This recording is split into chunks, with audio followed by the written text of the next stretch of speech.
ಗ್ರಾಮದಿಂದ ಮಲೆಬೆನ್ನೂರು, ನಂದಿತಾವರಿ, ಎಕ್ಕಿಗೊಂದಿ ಹಾಗೂ ಬೆಳ್ಳುಡೆ ಮಾರ್ಗವಾಗಿ ಹರಿಹರ ನಗರದ ಶಿವಮೊಗ್ಗ ರಸ್ತೆಯ ಮೂಲಕ ಹರಿಹರ ಗಡಿಭಾಗ ತುಂಗಭದ್ರಾ ನದಿಯ ಸೇತುವೆವರೆಗೂ 25 ಕಿಲೋಮೀಟರ್ಗಳ ಬೃಹತ್ ಮಾನವ ಸರಪಳಿಯನ್ನು ನಿರ್ಮಿಸುವುದರ ಮೂಲಕ ಅಂತಾರಾಷ್ಟ್ರೀಯ ಪ್ರಜಾಪ್ರಭುತ್ವದ ದಿನಾಚರಣೆಯ ಹಬ್ಬವನ್ನು ಆಚರಿಸಲಾಯಿತು.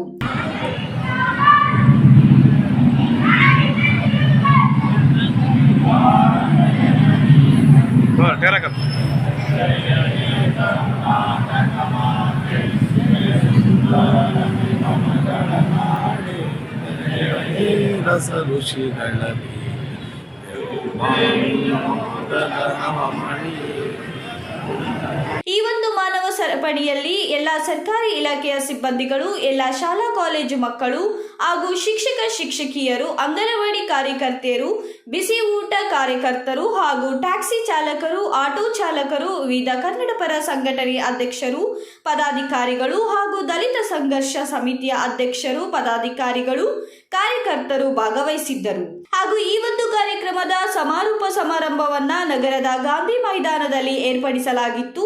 ಈ ಒಂದು ಕಾರ್ಯಕ್ರಮದಲ್ಲಿ ಮಾನ್ಯ ಲೋಕಸಭಾ ಸದಸ್ಯರು ಡಾಕ್ಟರ್ ಪ್ರಭಾ ಮಲ್ಲಿಕಾರ್ಜುನ್ ರವರು, ಜಿಲ್ಲಾಧಿಕಾರಿಗಳು, ಪೊಲೀಸ್ ವರಿಷ್ಠಾಧಿಕಾರಿಗಳು, ಜಿಲ್ಲಾ ಪಂಚಾಯತ್ ಸಿಇಒ ರವರು ಹಾಗೂ ಹರಿಹರ ವಿಧಾನಸಭಾ ಕ್ಷೇತ್ರದ ಶಾಸಕರಾದಂಥ ಬಿಪಿ ಹರೀಶ್ ರವರು, ಮಾಜಿ ಶಾಸಕರಾದಂಥ ಎಸ್ ರಾಮಪ್ಪನವರು, ಕಾಂಗ್ರೆಸ್ ಮುಖಂಡರಾದಂಥ NH ಶ್ರೀನಿವಾಸ್ ರವರು ಹಾಗೂ ಸಿದ್ಧಗಂಗಾ ಮಠದ ಶಾಲೆಯ 2000 ಮಕ್ಕಳು ಭಾಗವಹಿಸಿದ್ದರು. ಕಾರ್ಯಕ್ರಮದಲ್ಲಿ ಅತಿಥಿಗಳಾಗಿ ಆಗಮಿಸಿರುವಂತಹ ಶ್ರೀ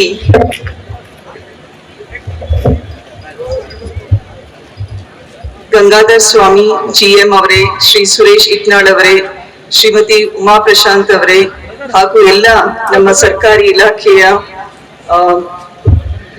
ಇಲಾಖೆಯವರೇ ಮತ್ತು ಎಲ್ಲ ಅಧಿಕಾರಿಗಳೇ ಹಾಗೂ ನಮ್ಮ ಕಾಂಗ್ರೆಸ್ ಪಕ್ಷದ ಮುಖಂಡರಾದ ರಾಮಪ್ಪನವರೇ ಹಾಗೂ ಶ್ರೀನಿವಾಸ್ ಅವರೇ, ವೇದಿಕೆ ಮುಂಭಾಗದಲ್ಲಿ ಆಸೀನರಾಗಿರುವಂತಹ ಎಲ್ಲ ಟೀಚಿಂಗ್ ಫ್ಯಾಕಲ್ಟಿ ಮತ್ತು ಮಹಿಳೆಯರೇ, ಮಹನೀಯರೇ, ಅಕ್ಕ ತಂಗಿಯರೇ, ಅಣ್ಣ ತಮ್ಮಂದಿರೇ ಮತ್ತು ಪ್ರೀತಿಯ ಮಕ್ಕಳು ರಚಿಸಿ ವಿಶೇಷ ರೀತಿಯಲ್ಲಿ ಕರ್ನಾಟಕದಲ್ಲಿ ಆಚರಿಸುವುದನ್ನ ನಾವು ಯಶಸ್ವಿಯಾಗಿ ಪೂರ್ಣಗೊಳಿಸಿದ್ದೀವಿ.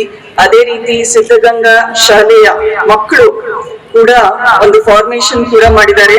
ನಾವು ಕೂಡ ಸಾಂಕೇತಿಕವಾಗಿ ಈ ಒಂದು ಮಾನವ ಸರಪಳಿಯಲ್ಲಿ ಭಾಗವಹಿಸಿದ್ದೀವಿ ಮತ್ತು ದಾವಣಗೆರೆ ಜಿಲ್ಲೆಯಲ್ಲಿ ಈ ಬೃಹತ್ ಕಾರ್ಯಕ್ಕೆ ಕೈ ಜೋಡಿಸಿದ ಎಲ್ಲ ಇಲಾಖೆಯವರಿಗೂ ಮೊದಲನೆಯದಾಗಿ ಅಭಿನಂದನೆಗಳನ್ನ ಹೇಳಲಿಕ್ಕೆ ಇಷ್ಟಪಡ್ತೀನಿ. ಈ ಒಂದು ಮಾನವ ಸರಪಳಿಯು ನ್ಯಾಮತಿ ತಾಲೂಕಿನ ಈ ಗೋಪನಹಳ್ಳಿಯಿಂದ ಹರಿಹರ್ ಪಟ್ಟಣದ ಮುಖಾಂತರ ಹಾವೇರಿ ಜಿಲ್ಲೆಯ ಗಡಿವರೆಗೆ ಸುಮಾರು 80 ಕಿಲೋಮೀಟರ್ ಅಷ್ಟು ಉದ್ದದ ಮಾನವ ಸರಪಳಿಯನ್ನು ನಿರ್ಮಿಸ್ತಾ ಇದ್ದೀವಿ. ಒಂದು ದಾಖಲೆಯನ್ನು ಕರ್ನಾಟಕದಲ್ಲಿ ನಾವು ರಚಿಸ್ತಾ ಇದ್ದೀವಿ. ಈ ಕಾರ್ಯಕ್ರಮದಲ್ಲಿ ಲೋಕಸಭಾ ಸದಸ್ಯರು ಹಾಗೂ ವಿಧಾನಸಭಾ ಕ್ಷೇತ್ರದ ಶಾಸಕರು ಗಿಡ ನೆಡುವ ಮೂಲಕ ಚಾಲನೆಯನ್ನ ನೀಡಿದರು.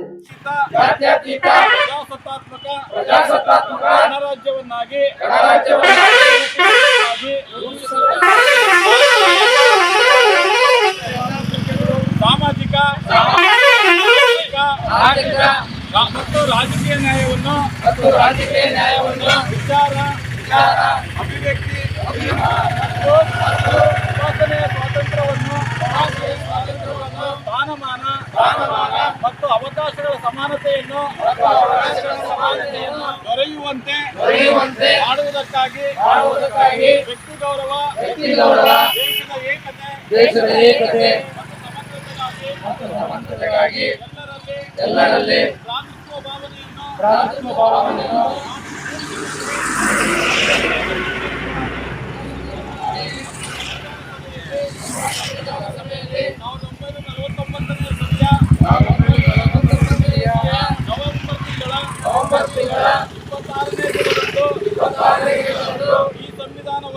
ಈ ಸಂವಿಧಾನವನ್ನು ನಮಗೆ ನಾವೇ ಅರ್ಪಿಸಿಕೊಂಡು ಅಂಗೀಕರಿಸಿ ಶಾಸನವಾಗಿ ಈ ದಿನವನ್ನ ಅಂತಾರಾಷ್ಟ್ರೀಯ ಪ್ರಜಾಪ್ರಭುತ್ವ ದಿನಾಚರಣೆಯನ್ನಾಗಿ ನಾವು ಆಚರಿಸ್ತಾ ಇದ್ದೇವೆ. ಕರ್ನಾಟಕ ರಾಜ್ಯದಲ್ಲಿ ಎಲ್ಲ ಜಿಲ್ಲೆಗಳಲ್ಲಿ ಲಕ್ಷಾಂತರ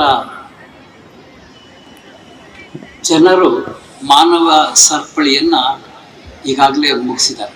ಮುಗಿಸಿ ಸಭಾ ಕಾರ್ಯಕ್ರಮದಲ್ಲಿ ನಾವಿದ್ದೀವಿ. ಭಾರತ ಅನೇಕ ರಾಜ್ಯ,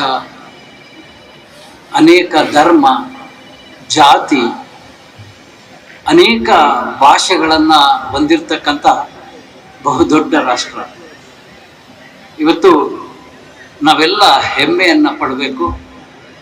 ಇಂತಹ ಅನೇಕ ವಿಧವಾದ ಭಾಷೆ, ಸಮಾಜ, ಧರ್ಮ, ಜಾತಿ ಹಾಗೂ ಲೋಕಸಭಾ ಸದಸ್ಯರು ಮಾತನಾಡಿದ ಈ ಒಂದು ಅಂತಾರಾಷ್ಟ್ರೀಯ ಪ್ರಜಾಪ್ರಭುತ್ವದ ದಿನಾಚರಣೆಯಲ್ಲಿ ನಾವು ನೀವು ಎಲ್ಲರೂ ಸೇರಿರುವ ಅವಿಸ್ಮರಣೀಯ ಮತ್ತು ಗಾಂಧಿ ಮೈದಾನದಲ್ಲಿ ಸೇರಿದಂಥ ಮಕ್ಕಳಿಗೆ 18 ವರ್ಷ ತುಂಬಿದ ಮೇಲೆ ತಾವುಗಳು ಸ್ವಯಂ ಮತದಾರರಾಗುತ್ತೀರಿ ಹಾಗೂ ತಾವುಗಳು ವಯಸ್ಸಾದ ವೃದ್ಧರಿಗೆ ಮತ ಚಲಾಯಿಸುವುದರ ಬಗ್ಗೆ ಎಚ್ಚರಿಸಬೇಕು, ಪ್ರಜಾಪ್ರಭುತ್ವನ ಎತ್ತಿ ಹಿಡಿಯಬೇಕು ಎಂದು ಈ ಒಂದು ಸಂದರ್ಭದಲ್ಲಿ ತಿಳಿಸಿದರು.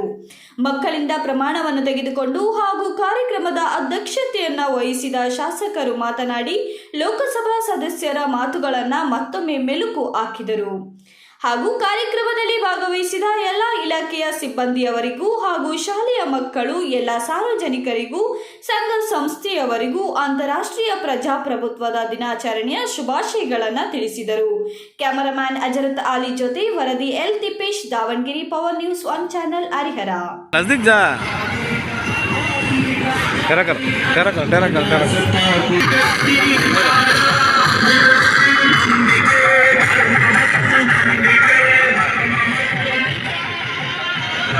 चल चल डेर फोटो काढ ले